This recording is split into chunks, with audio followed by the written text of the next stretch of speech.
Ocean. Those, of course, are thunderstorms.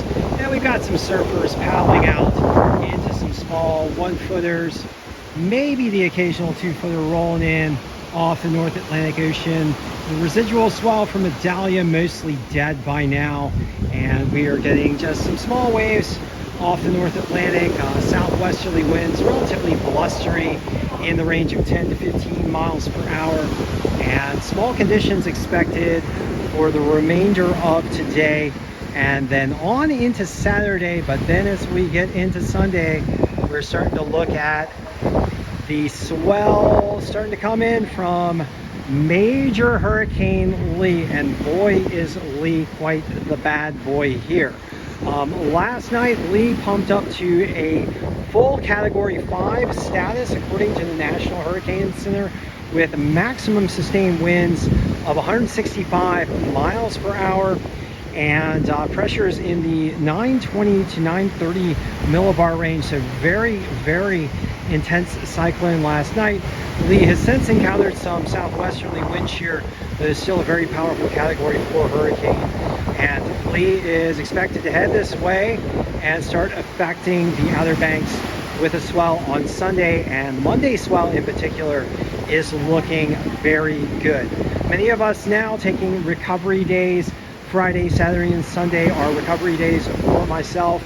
I was out in some big waves, just like many of the rest of you here in the Outer Banks, and yep, that's some serious working out, and feeling a little sore, feeling a little, stiffness. Doing the stretching, doing the yoga, doing all the surf exercises to get all limber for the next big swell, and hopefully we'll be in good shape when it does arrive on Sunday and Monday. All right, so let's get down to the buoys and the various wave models and monitoring stations.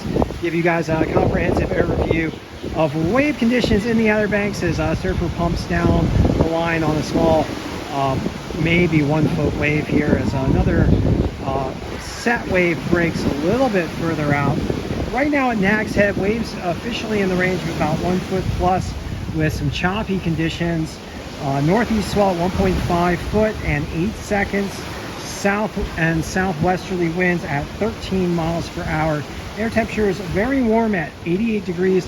Feels warmer with those high humidity levels. 78 degree Fahrenheit ocean water temperatures.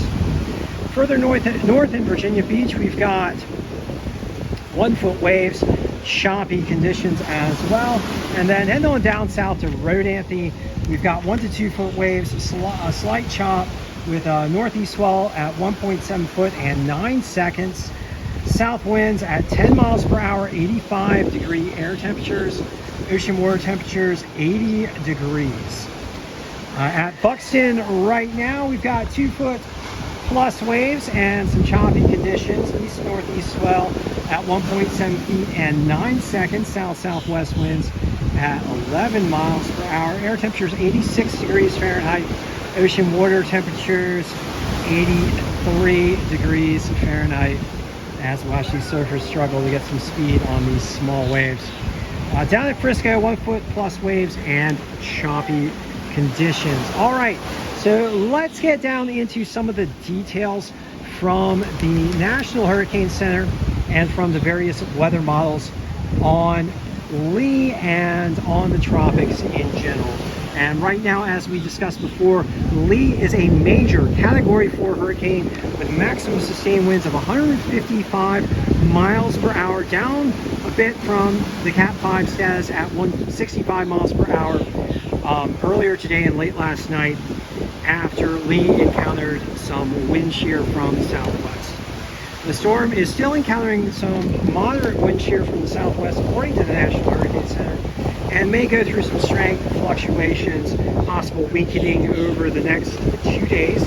But the shear is expected to subside afterwards. Nonetheless, Lee is expected to maintain its major hurricane status throughout the period, possibly re-strengthening after the 48-hour time frame. Lee is moving to the west-northwest toward the southeast coast.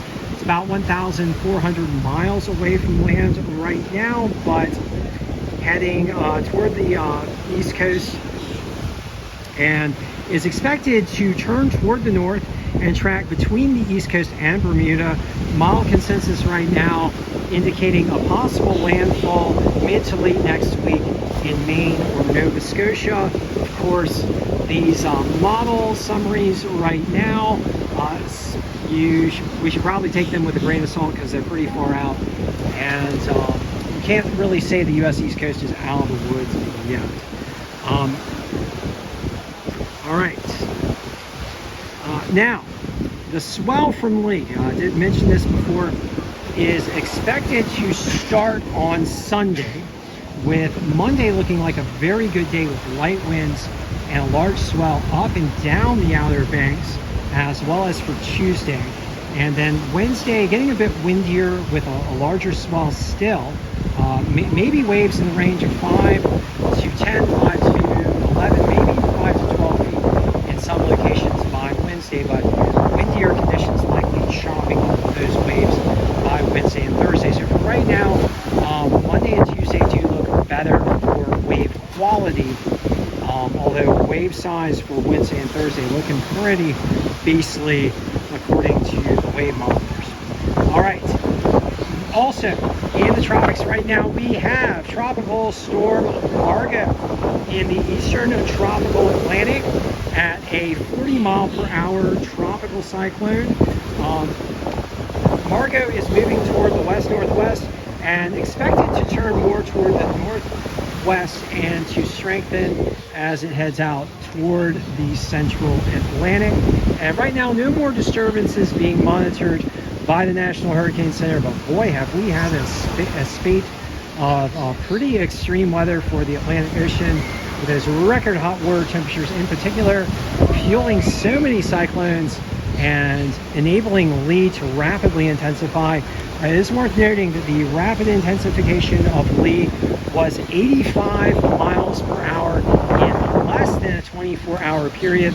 The definition of rapid intensification is 35 mile per hour increase in wind speed over a 24-hour period. So Lee just blew that out of the water. Okay, so today is Friday, September the 8th. It is a Fridays for Future, and as I do with most Fridays for Future, I'd like to ask you guys to please do everything you can to support your climate activists, the good climate activists that are working to help speed the clean energy transition and help to get our governments and our institutions and our businesses to act with greater urgency on the issue of climate change. Big kudos to the Fridays for Future movement. Please support your climate activists today. We here at the OBX Wave Report lift up our climate activists and would also like to speak out to protect them from the bad actors that lump so much hate and disinformation and bigotry upon them. These climate activists are working for us all. They deserve nothing but our love, our honor, and our respect. So thanks to the climate activists, and please do everything you can to help the climate activists on this Friday for Future. Thank you once again for joining me for this session of the OBX Wave Report. If you guys do get out in the water, I hope you guys catch some good waves, and I do hope you guys get out in the water to enjoy the great waves that are coming courtesy of Lee. Let's hope that Lee does not strike land and cause major trouble. And also, please guys, please stay safe in the big waves. Please keep safety in mind, both for yourself and others. Thank you for joining me once again.